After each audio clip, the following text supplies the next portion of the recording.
동양의 윤리적 접근 두 번째로 도가 사상의 윤리적 접근에 대해서 오늘 설명해 보도록 하겠습니다. 동양 윤리 중에서 유교하고 도가 사상은요, 중국에서 발생한 그런 사상이에요. 그래서 같은 춘추 전국 시대에 생겨난 사상이기 때문에 이 두 개의 사상을 비교해서 문제가 나오는 경우가 많이 있어요. 이 두 아이를 좀 잘 알아두는 게 굉장히 중요한데, 시기도 비슷하고 내용도 비슷하지만 조금 대비되는 그런 측면이 좀 있습니다. 그래서 그 부분에 포인트를 두고 공부하시면 좋겠습니다. 도가 사상 보도록 하겠습니다.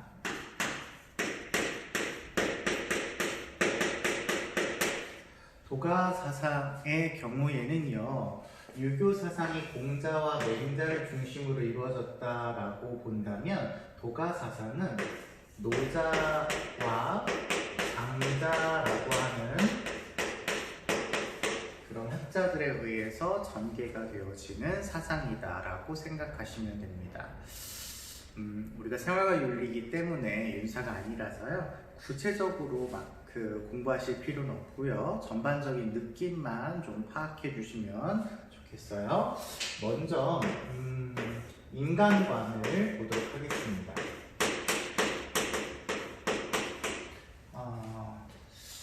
도교에서의 인간은요, 그냥 자연의 일부라고 생각하시면 되실 것 같아요. 그래서 태어날 때 자연적인 본성을 가지고 태어나면서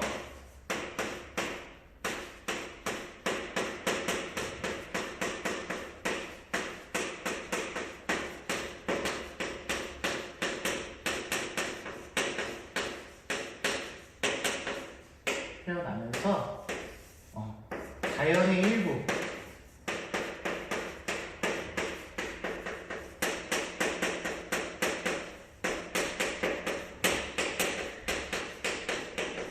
자연의 일부로서 인간은 존재하는 것이다 라고 보시면 되겠습니다.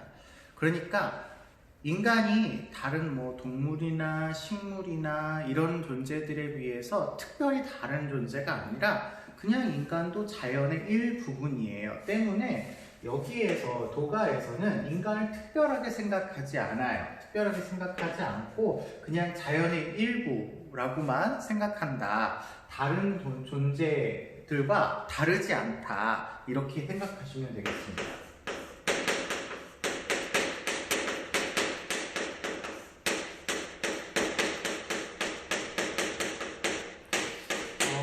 그렇다는 이야기는 인간과 자연을 어떻게 생각할 거냐면 똑같이 바라볼 거예요. 평등하게 바라볼 겁니다. 평등하게.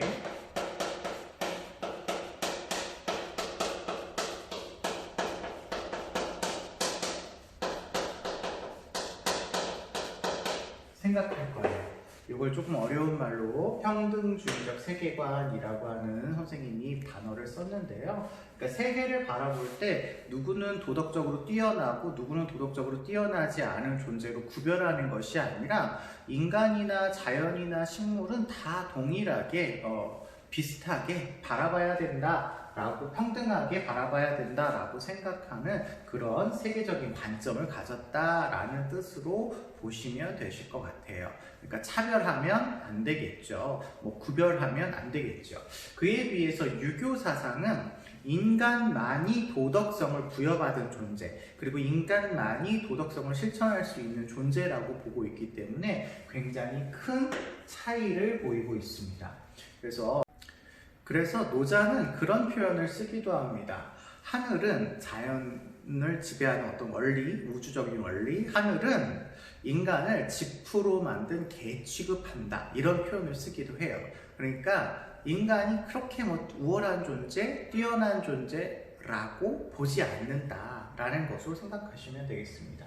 요거 잘 기억해 주시고요. 두 번째, 수양 방법 보도록 하겠습니다.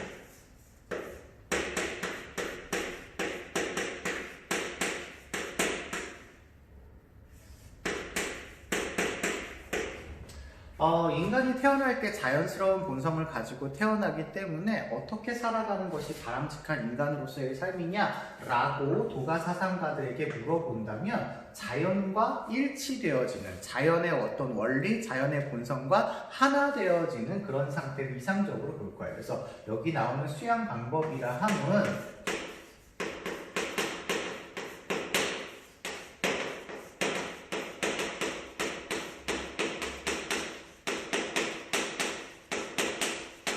자연과 하나 되는 방법, 물리적으로 하나가 된다는 얘기가 아니라 자연스러운 본성에 따라서 살아가는 그런 방법이다 라고 생각해 주시면 됩니다.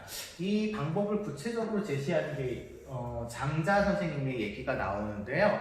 우리는 뭐 장자까지는 기억하실 필요 없고 이런 표현을 쓴다라고 하는 정도만 알아두시면 좋을 것 같아요. 좌망이라고 합니다. 좌망. 좌망은 앉아서, 조용히 앉아서 앉을 좌자를 쓰고요. 잊을 망자를 써요. 그래서 자기를 구속하고 있는 일체의 편견, 선입견 이런 것들을 잊어버린다. 앉아서 있는다. 이게 도덕적인 거지, 이게 아름다운 거지, 이게 선한 거지, 뭐 이러한 어떤 선입견이나 편견과 같은 그런 인간적인 어떤 관점을 잊어버린다. 두 번째는 심재라고 해요. 심재. 마음 심자에다가 청소하다 할 때 재자예요. 그래서 비슷한 의미인데요. 마음을 깨끗이 한다, 뭐 이런 뜻입니다. 마음을 비운다. 비슷한 의미죠. 내가 가지고 있는 잘못된 선입견이나 편견이나 이런 것들을 다 없어지게 해서 비운다, 이런 의미라고 보시면 됩니다. 세 번째는 소요유라고 해서 이렇게 앉아서 자기를 구속하고 있는 편견이나 선입견 이런 것들을 다 잊게 되고 마음을 깨끗하게 비우게 되면 자연의 원리가 내 마음에 들어와서 내가 하고자 하는 자연적인 본성에 따라서 자유로운 상태가 된대요. 이 정신적인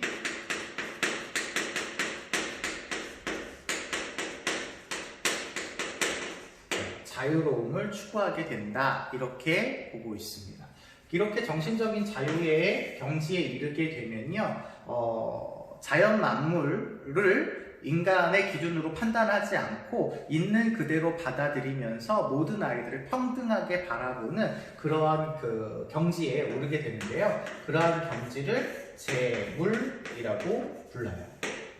가지런히 할 재자이거든요. 그래서 물건 물자해서 모든 만물을 이렇게 가지런히 본다. 만물을 평등하게, 만물을 차별하지 않고 평등하게 바라본다라고 이야기할 수 있는 그런 경지죠. 차별하지 않는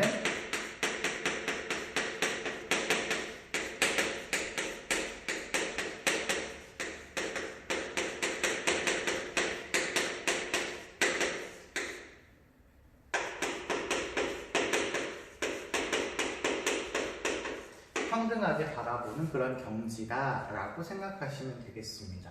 자연과 거의 하나가 되는 경지라고 보시면 되죠. 그래서 장자 선생님은 비유로 이런 비유를 많이 쓰시죠. 오리의 다리가 짧다고 학의 다리를 붙이지 말아라. 오리의 다리가 긴 게 아니고, 오리의 다리가 짧은 게 아니고 학의 다리가 긴 게 아니다. 길고 짧은 건 인간의 관점에서 보았기 때문에 길다 짧다 이렇게 이야기하는 것이지, 그 아이들의 관점, 오리의 관점이나 학의 관점에서 보면 길고 짧은 게 아니다. 그냥 내가 가지고 있는 것이지 길다 짧다 라고 하는 어떤 기준이 들어가면 옳지 않다. 그래서 모든 아이들을 평등하게 바라봐야 된다. 인간이 바라봤을 때 아름다운 존재라고 해서 다른 동물들이 바라봤을 때도 아름답다라는 기준이 있을 거라고 보지 않는다는 겁니다. 보지 않는다는 겁니다. 그래서 장자 선생님은 여러 가지 비유를 통해서 이런 수양하는 방법에 대해서 설명을 하시고 계셨습니다. 그리고 이런 수양 방법을 통해서 자연과 일치된 그런 경지에 이르는 사람을 우리가 이상적인 인간이다 라고 볼 수가 있겠는데요. 이 이상적인 인간은 자연과 하나가 되어진 그런 사람이라고 보시면 됩니다. 장자 선생님의 표현으로 자연과 하나가 되어졌다라고 하는 표현은 물아일체라는 표현을 써요. 모든 만물과 내가 하나가 되었다. 일체, 한 몸이 되었다 라는 뜻이고요. 물아일체의 경지에 오른 사람을 우리가 이상적인 사람이다 라고 보고 있고요. 그 사람을 가리켜서 뭐라고 부르냐면 경지에 올랐다, 그래서 지인, 경지에 올랐다, 지인, 진리를 깨달은 사람이다, 진인. 자연과 같이 일치된 삶을 사는 사람은 신의 경지, 신선의 경지다 라고 해서 신인, 그리고 하늘처럼 산다 라고 해서 천인, 이렇게 부르게 됩니다. 물론 성인이라는 말도 쓸 수가 있고요. 그래서 이상적인 이런 인간들을 부르는 이런 명칭이 좀 여러 개가 존재한다 라고 알아두시면 되실 것 같습니다. 네 번째는 이제 자연관을 좀 알아보려고 해요. 자연을 바라보는 관점이죠. 모든 존재는 자연적인 본성, 다르게 얘기하면 도인데요. 도의 원리를 가지고 태어나기 때문에 어떻게 살아가는 것이 이상적인 삶이냐면 자연적인 본성에 따라서, 자연의 순리에 따라서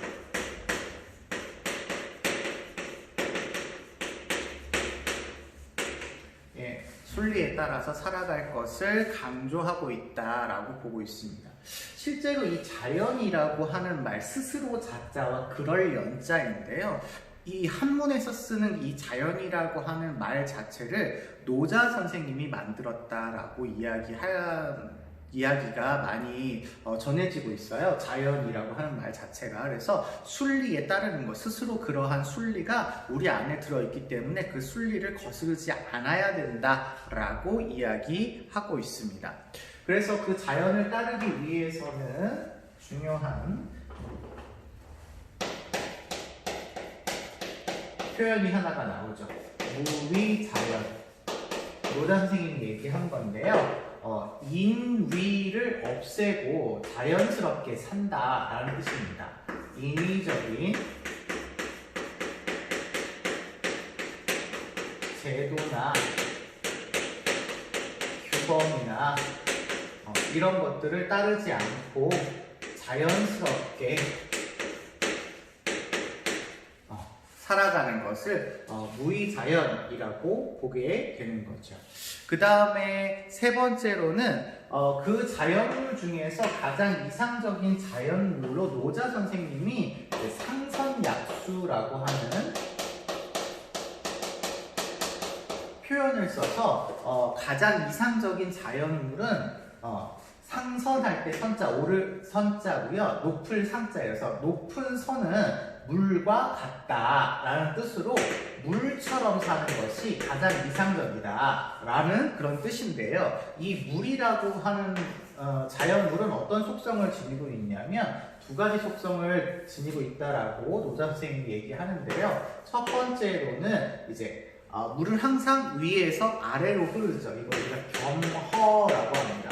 겸허. 겸손한 태도인 거죠. 위에서 아래로 흐릅니다. 위에서 아래로 흐르지만 여러분 이 물이 산 골짜기에서 막 이렇게 처음 내려올 때는 깨끗한 물이죠. 그래서 막 아래로 내려오면서 더러워집니다. 그렇다고 이 물이 더러워진 물이 모여서 살고 있는 바다가 항상 더러운가요? 그렇지 않죠. 이 아이들은, 이 물은 이렇게 모여 있으면 스스로가 또 깨끗하게 만들기도 해요.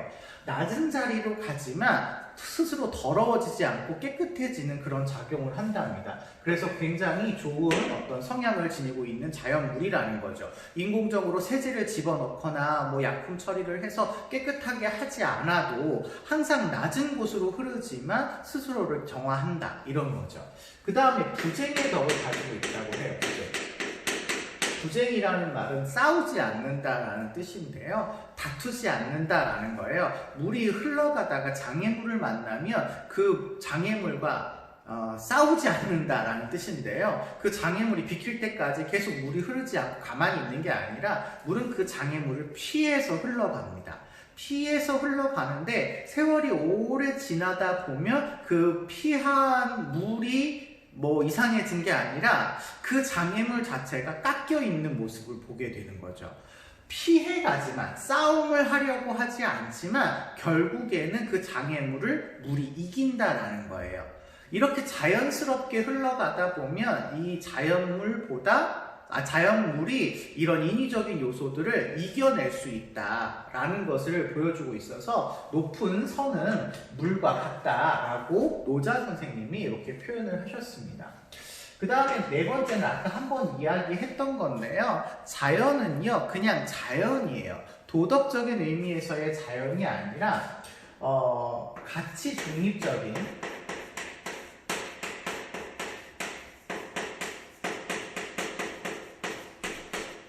하늘입니다. 유교할 때 얘기했는데요. 유교는 도덕적인 어떤 판단을 가지고 있는 원리로서의 자연인데요. 물론 여기도 자연의 원리니까 도덕적인 원리라고도 볼 수 있겠지만 여기에서는 가치가 들어있지 않은 하늘인 거예요. 옳다 그르다, 이건 옳은 거야, 저건 그른 거야 라고 하는 선입견과 편견이 없는 그런 하늘인 거예요. 그래서 가치가 중립되어져 있어요. 하늘에서 번개가 치고 천둥이 치는 거는 누구를 벌하려고 그러는 게 아니고 그냥 자연 현상이야 라고 보는 입장인 거죠. 가치 중립적이다. 그래서 인간을 대할 때 이 하늘이라고 하는 존재가 특별하게 대하지 않고 다른 자연물과 동일하게 대한다 라고 하는 것을 기억해 두시면 되겠습니다. 그 다음에 마지막인데요. 정치관과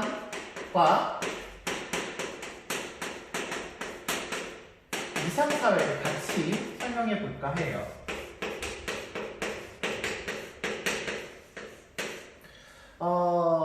유교에 비해서 도가 사상은 인위적인 제도와 규범이 없는 것을 자연스러운 상태로 보기 때문에 인위적인 제도와 규범을 많이 만들어내는 정치 활동을 좋아하지 않습니다. 그래서 되도록이면 정치에 관여하는 그런 것들을 하지 않아요. 이거 한 번만 더 쓰자면 인위적인 정치 제도 규범 이런 것들에 대해서 이렇게 좋아하지 않습니다. 본성을 거스른다라고 보고 있어요. 그래서 정치에 대해서 그렇게 얘기하지 않는데요. 노자 선생님이 좋은 정치란 이런 거야라고 이야기하면서 한번 이야기해요. 소국 과민의 사회가 이상적인 사회다라고 한번 이야기하기는 합니다. 이 소국 과민의 사회는 어떤 사회냐면 작은 나라, 적은 백성이에요. 그냥 한번 쓸게요. 작은 나라,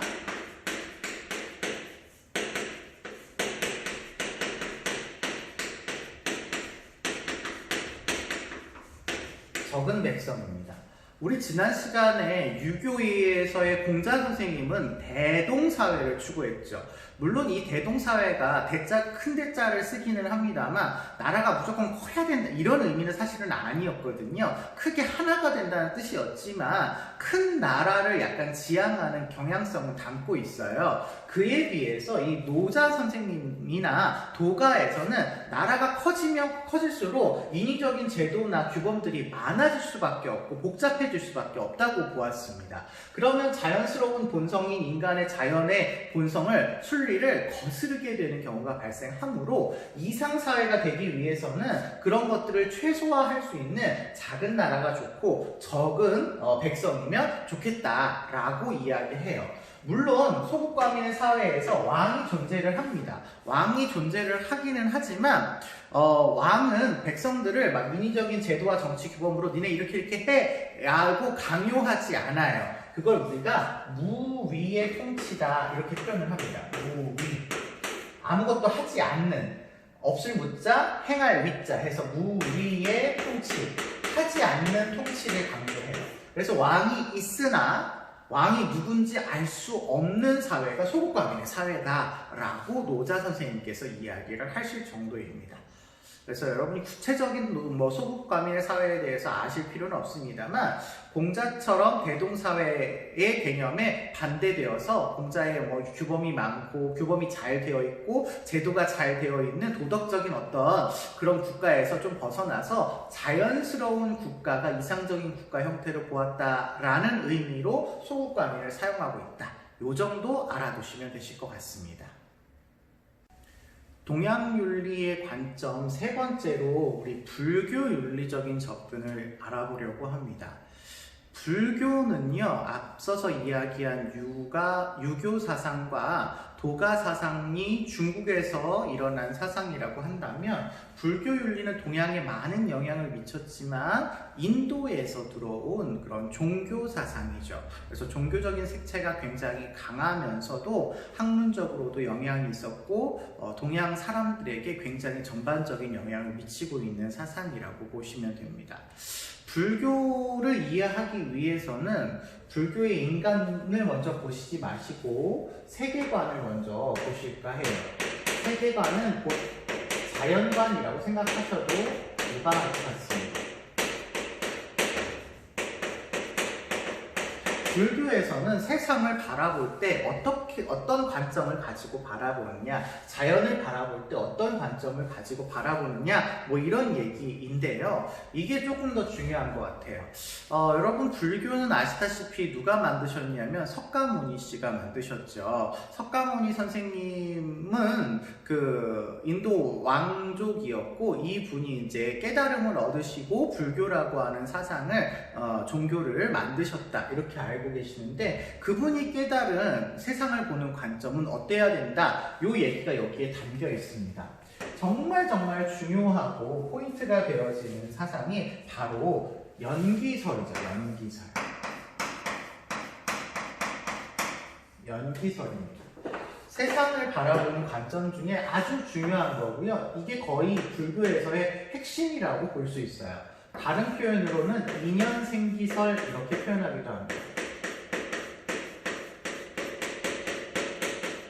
여기를 선생님이 조금 길게 설명하려고 하는데요. 일단 연기설이다 라고 하는 건 우리가 보이는 모든 존재가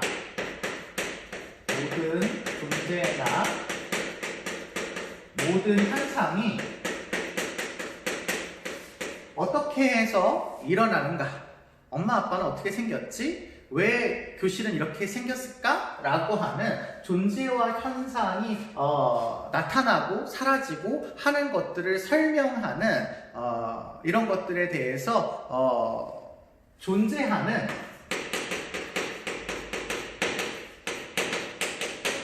방식에 대해서 알려주는 그런 사상이다 라고 보시면 되실 것 같은데요. 어떻게 해서 존재하냐 라고 석가모니 선생님에게 여쭤본다면 모든 존재는 각각이 따로따로 존재하지 않는답니다. 독립적이고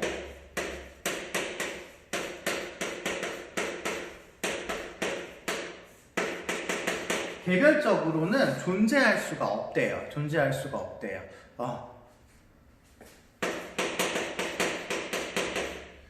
독립적이고 개별적인 존재나 현상은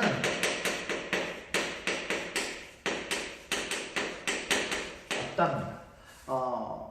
갈대다발처럼 혼자서는 세워질 수가 없대요. 갈대가 하나는 세워질 수 없는 것처럼 다발로 묶여야 설 수 있는 것처럼 함께 있어야지만 존재할 수 있다, 이런 표현을 쓰기는 합니다. 그래서 정말 중요한 표현은 모든 존재나 모든 현상은 그냥 단독적으로 독립적으로 일어나는 것이 아니라 모든 존재는 상호가 보이지 않는 끈으로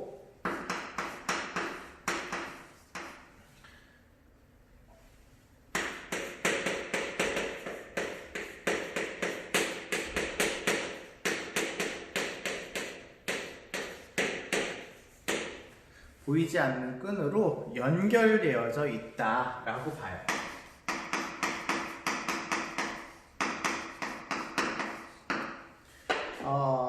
그러니까 우리가 보이지는 않지만 선생님이 여기에 존재하는 이유는 무수히 많은 어떤 원인들이 존재를 하기 때문에 여기에 존재한다, 이렇게 보는 겁니다. 여기저기 어떤 요소가 있기 때문에, 예를 들면 선생님의 생물학적인 존재의 이유는 어머니, 아버님이라고 하는 존재가 있기 때문에 내가 존재하는 거고, 선생님이 여기 지금 여러분들과 만날 수 있는 건 휴대폰, 인터넷, 분필, 칠판 이런 것들이 있기 때문에 여기 선생님이 여러분들과 만날 수 있는 건데요. 이러한 모든 존재들이 없으면 지금 이와 같은 현상이 일어나지 않는다라는 거죠. 그래서 모든 것들이 서로가 보이지는 않지만 다 긴밀하게 연결되어 있기 때문에 우리가 존재를 하고 있는 거다라고 이야기해요. 그래서 이 연기설이라고 하는 것은 그 모든 현상이 있게 되거나 없어지게 되는 생성과 소멸의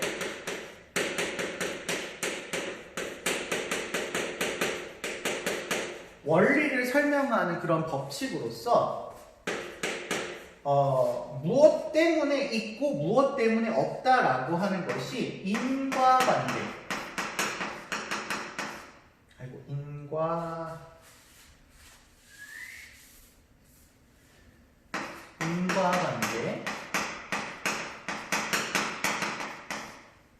인과관계의 법칙으로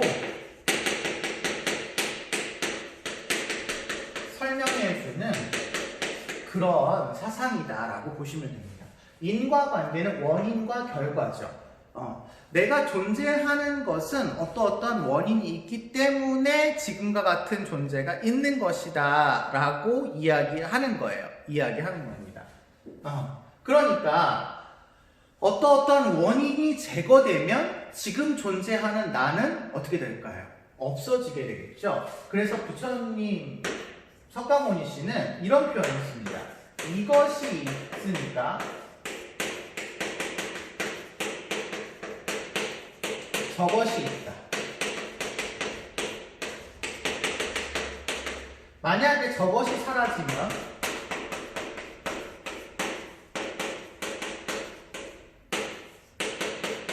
이것도 없어지겠죠.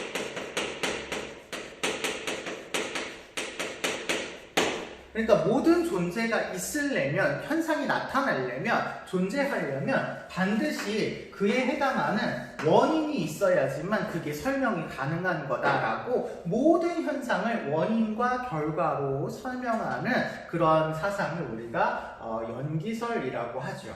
연기설이라고 합니다. 두 번째로 우리가 알아두어야 될 불교에서의 핵심은요. 두 번째는 2번 쓸게요. 윤회설입니다.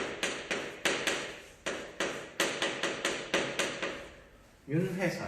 우리 다 아시죠? 신과 함께 같은 거 보시면 살아있을 때 어떤 사람이 어떤 행동을 한 것에 따라서 저승에서 심판을 받고 다음 생에 어떤 존재로 태어날 것이 결정되는 것처럼 윤회, 끊임없이 수레바퀴처럼 돌고 돈다라는 거예요. 다시 태어나고 죽고 또 다시 태어나고 죽고 한다라는 겁니다. 즉 깨달음을 얻지 못한 중생은 현생에서 살아갈 때의 어떤 업보에 따라서 죽은 뒤에 업보에 따라 그 사람이 행동한 어떤 업적이라는 뜻이죠. 업보에 따라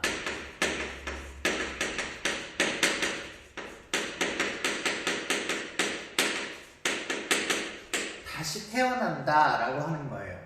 그래서 만약에 전생에 잘못된 일을 하거나 그러면 인간으로 태어나지 않고 동물로 태어날 수도 있고 지옥에서 벌을 받을 수도 있고 아니면 착한 일을 많이 하게 되면 다음 생에서 좋은 어떤 집안이나 좋은 어떤 환경에서 태어날 수 있는 그런 가능성이 있다라고 보고 있습니다. 그렇지만 어쨌든 이거는 깨달음을 얻지 못한 누구한테만 있는 거냐면 중생에게만 있는 거예요. 그래서 이 중생은 끊임없이 죽었다 태어났다를 반복하기 때문에 사는 그 생활하는 것 자체가 좋다라고 볼 수가 없어요. 계속 반복을 해야 되니까. 그래서 불교에서는 삶 자체가 고통이라고 보긴 합니다. 조금 뒤에 제가 설명을 할게요. 그 다음에 3법인설이 나오는데요. 윤사에서는 이게 좀 알아둘 필요가 있지만 생윤에서는 굳이 알아둘 필요는 없습니다만 선생님이 설명하는 건 이 내용이 중요하다기보다는 의미를 좀 파악했으면 좋겠어서 그래요. 3법인설 뭐 재행, 무상, 재법, 무아, 뭐 일체, 계고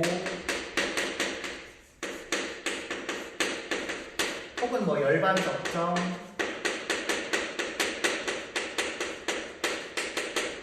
이런 것들이 이제 3법인설이라고 하는데 여러분 이거 모르셔도 상관없어요. 이거 의미만 알아두세요. 의미만. 이게 무슨 뜻이냐면 재행무상이라고 하는 건 불교는 끊임없이 생성과 소멸을 반복합니다. 내가 전생에 지은 업보로 인해서 다시 환생을 한다고 했잖아요. 그럼 그 다시 환생한 것이 인연이 되어서 또 다른 결과로 내가 소멸을 합니다. 그러면 또 다시 태어나요. 그렇다라고 하는 건 전생에서의 모습과 현생에서의 모습이 달라진다라는 거예요. 계속 똑같지 않다라는 거예요. 지금은 선생님이 여기 존재를 하지만 다음 생에는 여러분처럼 학생으로 존재할 수도 있다라는 거죠. 때문에 일체의 모든 존재는 모든 현상이나 존재는 변해.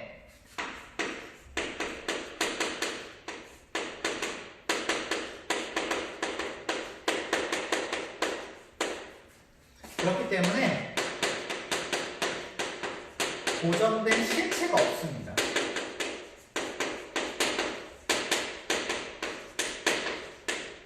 이 굉장히 중요한 표현입니다.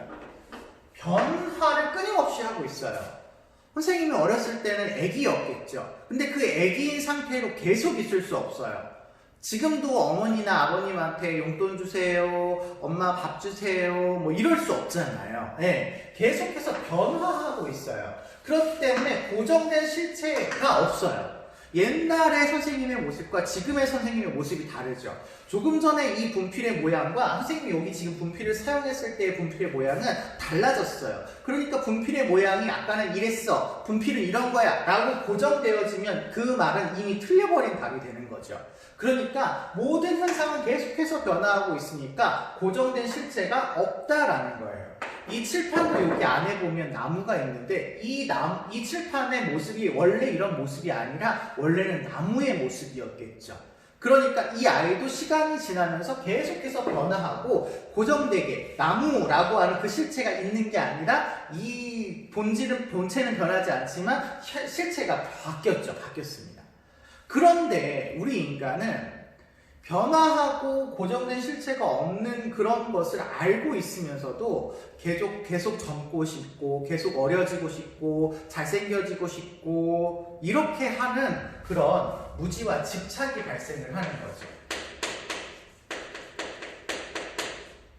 그래서 이 집착을 없애야지만 인간은 고통에서 벗어나는 깨달음을 얻을 수 있다라고 보고 있습니다. 요거는 제가 조금 뒤에 다시 한번 설명할게요. 마지막으로 사성제설.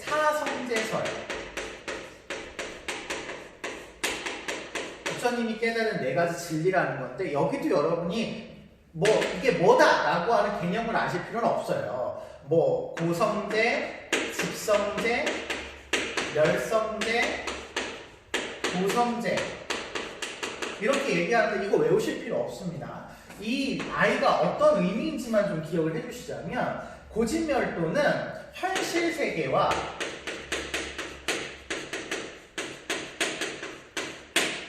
이상세계를 원인, 아까 얘기를 했으니까 우리는 좀 줄여서 인과관계,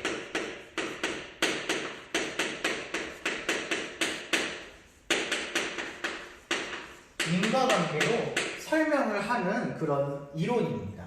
현실세계가 지금 이렇게 된 건 어떤 이유 때문이야? 그러면 이 현실세계의 결과는 어떠냐? 이상 세계는 그러면 어떻게 하면 갈 수 있지? 그 이상 세계는 어떤 모습일까? 이런 것들에 대해서 이거 원인과 결과라고 하는 이 법칙으로 설명하려고 하는 것을 우리가 사성제설이라고 해서 불교는 모든 현상을 그렇게 인과관계로 설명하려고 한다라는 것입니다. 이걸 바탕으로 해서 이제 우리는 인간은 그러면 어떻게 하는 것이 잘 살 수 있는 것인가에 대한 이야기를 살펴볼게요. 네, 앞에 불교의 세계관에 대해서 너무 선생님이 구체적으로 설명을 한 느낌이 있지만 조금 불교는 어떤 종교다라고 하는 것을 여러분들이 이해했으면 좋겠다라는 관점에서 내용을 완벽하게 여러분이 머릿속에 넣을 것이 아니라 이러한 사상이 불교구나 이런 것을 좀 중심으로 보아주셨으면 좋겠어요. 우리가 재심을 통해서 이게 불교다라는 걸 찾을 수 있기만 하면 되기 때문에 너무 복잡하게는 공부하지 않았으면 좋겠습니다. 불교에서 바라보는 인간은요, 일단 불교에서는 모든 존재가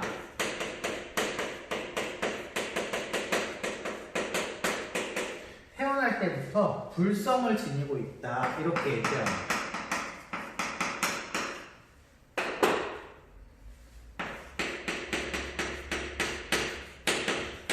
불성을 지니고 있다 할 때 이 불성은요, 부처님이 될 가능성을 이야기합니다.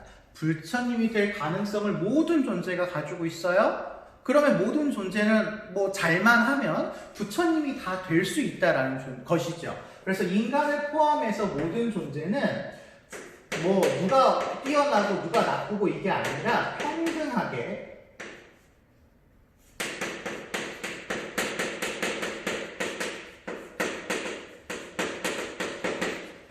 존재하고 있다라고 하는 세계관을 가지고 있는 거죠.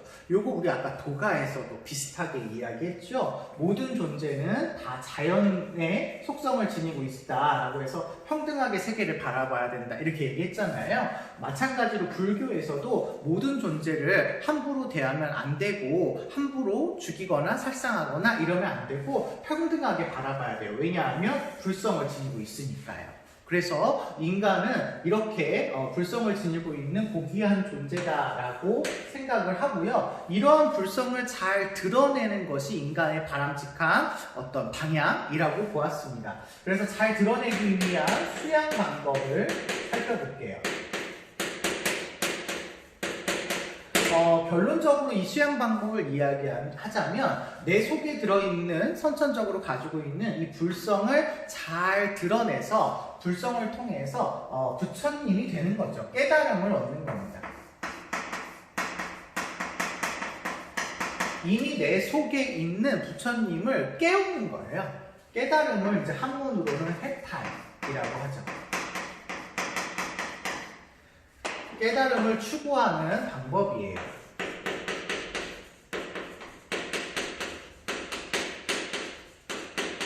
이거를 우리가 수양이다라고 생각하시면 되겠고요. 수양하기 위해서 첫 번째로는 삼학을 공부해라 이렇게 얘기합니다.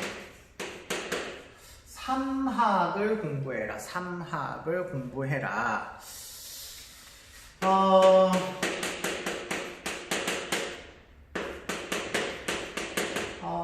이게 사실 중요하지는 않은데 혹시 나올까봐 그냥 선생님이 표현을 하는데요. 개정해라고 해서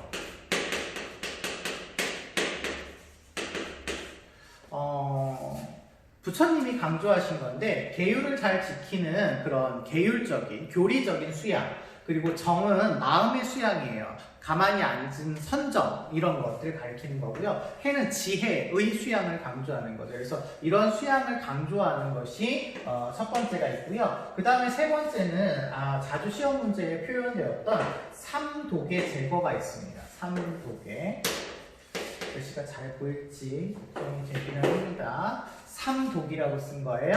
삼독의 제거를 강조합니다.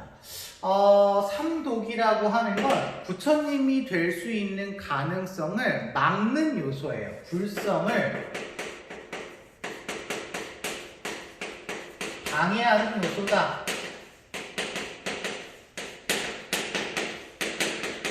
그러니까 삼독을 제거하지 못하면 깨달음을 얻지 못한다. 이렇게 보시면 되겠고요. 삼독이 그럼 뭐뭐 있어요? 이렇게 물어보신다면 뭐 잘 아실 필요는 없습니다만 탐진치라고 해서 탐욕, 진애, 우치, 그냥 줄여서 탐진치 이렇게 얘기해요. 탐욕, 진애, 우치. 탐욕은 욕망, 욕구 이런 것들을 가리키는 말이고요. 그 다음에 진애는 성냄, 우치는 무지함. 여기 하나 써야 되겠네요. 이 무지함이거든요. 이걸 다른 표현으로 무명하다라고 표현하기도 해요. 무명. 밝게 알지 못한다, 밝지 않다라는 뜻이에요. 그러니까 지혜가 없다, 깜깜하다 이런 뜻으로 쓰입니다. 따라서 무명의 상태에서는 깨달음을 얻을 수가 있을까요? 없을까요? 없다라고 보셔야 되겠죠. 그래서 이러한 요소들을 제거해 주셔야지만 깨달음을 얻을 수가 있다라고 볼 수가 있겠습니다. 그 다음에 세 번째는요, 팔정도와 요거하고 똑같은 말이 이제 중도라는 표현이에요. 중도의 실천입니다. 팔정도라고 하는 건 이제 8가지 바른 길인데, 바른 길은 곧 중도예요. 한쪽으로 치우치지 않는 거. 동양에서 얘기하는 중용과 같은 겁니다. 과하지도 않고 부족하지도 않은 거. 우리 뒤에 나오는 서양 윤리의 아리스토텔레스 선생님이 강조하는 중용과 같아요. 그래서 8가지 바르게 보고 바르게 듣고 바르게 생각하고 바르게 사유하고 하는 8가지의 그런 방법을 통해서 삼독을 제거하고 깨달음을 얻을 수 있다라고 불교에서는 강조하고 있습니다. 네 번째는 이상적인 인간상 보도록 할게요. 이상적인 인간상.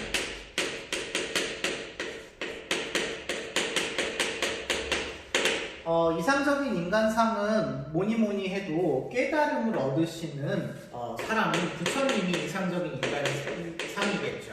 그런데 이 부처님은 이미 신적 존재이기 때문에 인간이라고 표현하기는 좀 그렇고, 우리가 도달할 수 있는 존재는 보살 이렇게 얘기합니다. 보살은 이제 대승불교에서 이상적인 인간으로 나타내고 있는 존재인데요. 우리가 뭐 대승불교, 소승불교까지 나눌 건 아니기 때문에 그냥 보살이라고 알아두셔도 괜찮을 것 같습니다. 보살이 실천하는 거를 좀 살펴볼 건데요. 보살은요, 상구고리. 역시 여러분 단어 외우실 필요 없어요. 상구고리 무슨 뜻이냐면 위로는 깨달음을 구한다.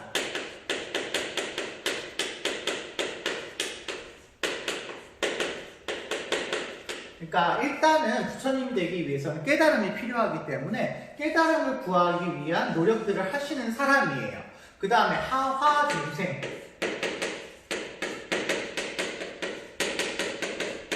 이라고 해서 아래로는 중생을 구제한다.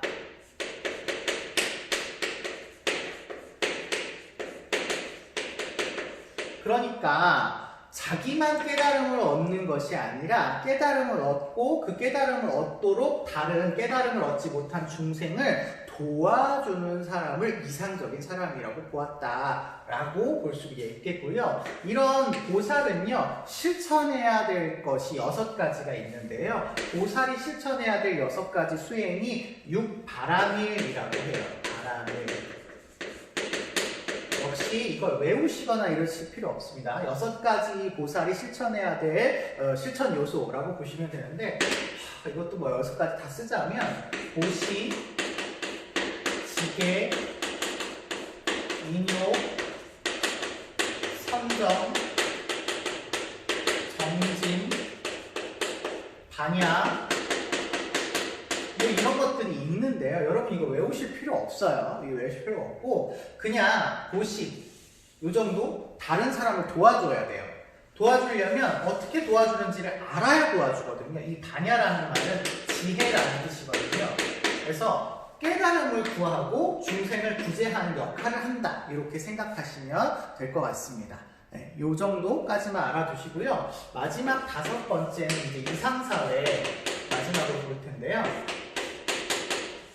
불교에서 이상사회는 그렇게 중요하지 않아요. 자세한 얘기가 있는 게 아니고 이게 종교적인 그런 느낌이기 때문에 불국 정폭 라고 이야기한다 정도만 알아두시면 되겠습니다. 부처님이 다스리는 그런 세상이다 라고 보시면 될 것 같아요. 그래서 깨달음을 잘 얻을 수 있는 그런 사회, 뭐 이런 사회라고 생각하시면 되실 것 같습니다. 이렇게 해서 우리가 동양윤리 부분을 알아보셨어요. 유교, 불교, 도교 내용이 굉장히 복잡하고 다양하고 많아요. 근데 시험 문제가 나오는 건 어차피 유교, 불교를 비교해서 나오는 문제로 한 문제나 두 문제 정도, 뭐 삶과 죽음이나 이런데 적용을 한다면 두세 문제 정도 나올 수 있는 부분입니다. 생각보다 분량이 좀 많고요. 그리고 이 동양 부분이 예전에 있었는데 빠졌다가 다시 들어왔기 때문에 아무래도 출제 가능성이 높아요.